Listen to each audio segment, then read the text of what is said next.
ಅಮ್ಮ ಬಿಡಮ್ಮ, ನಾನು ಬಡಿಸ್ತೀನಿ. ಕೇಶವ್ ಅವರೇ, ನೀವು ದಯವಿಟ್ಟು ಕೂತ್ಕೊಳ್ಳಿ. ಇಲ್ಲ, ನಾನೇ ನನ್ನ ಕೈಯಾರೆ ಅಡಿಗೆ ಮಾಡಬೇಕು ಅಂತ ಅನ್ಕೊಂಡೆ.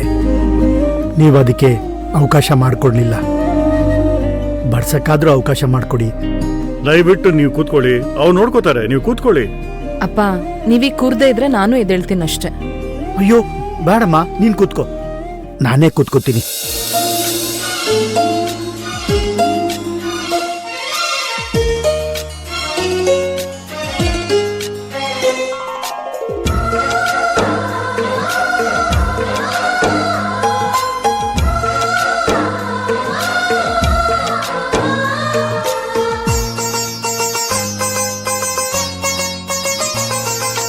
ನಮ್ಮ ಮನೆಯಲ್ಲಿ ದಿನವೂ ಮಿರುಗೋ ಚೈತ್ರವೇ, ಬೆಳದಿಂಗಳ ಈ ಪ್ರೀತಿ ಕರಗಲು ಸಾಧ್ಯವೇ?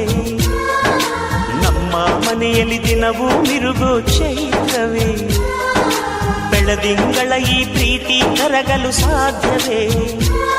ಹೆಜ್ಜೇನಿನ ಸವಿಗೂಡಿದು ಇಲ್ಲಿ ಪ್ರೀತಿಯ ಪರಮಾನ, ಪ್ರೀತಿಯ ಯಜಮಾನ.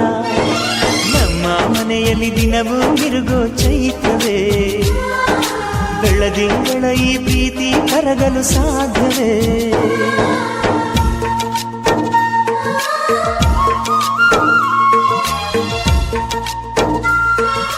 ಅಯ್ಯೋ ಸಾಕು ಭವಾನಿ, ನೀನು ಸಾಕು ಅಂತ ಅನ್ಬಾರ್ದಮ್ಮ. ಈಗ ನೀನು ಒಂದ್ ಜೀವ ಅಲ್ಲ, 2 ಜೀವ.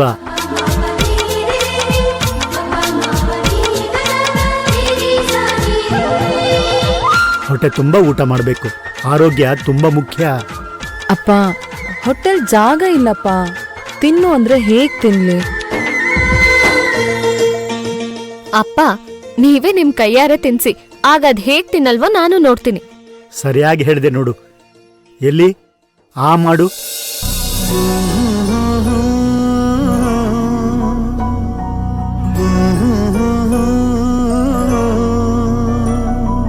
ಪರಪಂಚ ನೀನೇ, ನನ್ನ ಪರಪಂಚ ನೀನೇ, ಪರಪಂಚ ನೀನೇ, ನನ್ನ ಪರಪಂಚ ನೀನೇ, ನೀನೇ ಎಲ್ಲ ಬೇರೇನಿಲ್ಲ.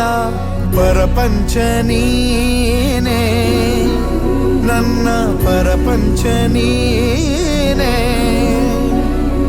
ಪ್ರಾಣ ನೀನೇ, ತ್ರಾಣ ನೀನೇ, ಪರಪಂಚ ನೀನೇ, ನನ್ನ ಪರಪಂಚ ನೀನೇ. ಸಿಂಧು, ನೀನು ಕೈ ತುತ್ತಿನಮ್ಮ.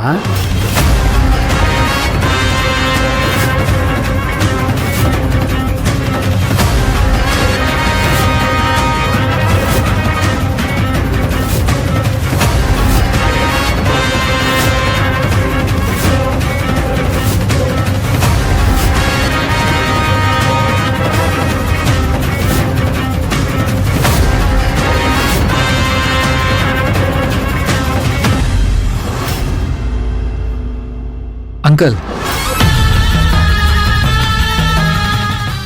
ಏನಂದ್ರಿ ನೀವು? ಸಿಂಧುನಾ?